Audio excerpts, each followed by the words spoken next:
শুধু দর্শক, আমরা এখন জাতীয় শহীদ মিনারে পৌঁছালাম সকালে। যেহেতু আমাদের সংগঠনের এবং আমাদের অনেক লোকই এখন আসছে এবং তারা, আমরা দেখতে পাচ্ছি অনেক সংগঠনই এখন ফুলের রিং নিয়ে এবং শ্রদ্ধা নিবেদন করার জন্য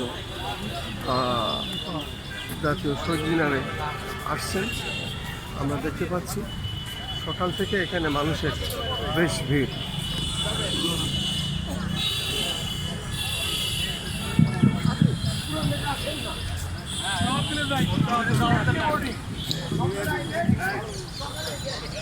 যারা মঞ্চের ডানের দিকে শহীদ মিনারে ওঠার রাস্তায় হোন্ডা রেখেছেন তাদেরকে স্বনির্বন্ধ অনুরোধ জানাচ্ছি যে আপনারা হোন্ডাগুলো একটু সরাবেন।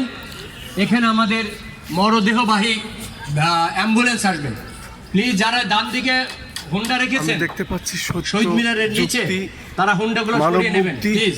ও মুক্ত বুদ্ধির অবিচল সাধক আবুল কাশেম ফজলুল হকের প্রয়াণে শ্রদ্ধাঞ্জলি।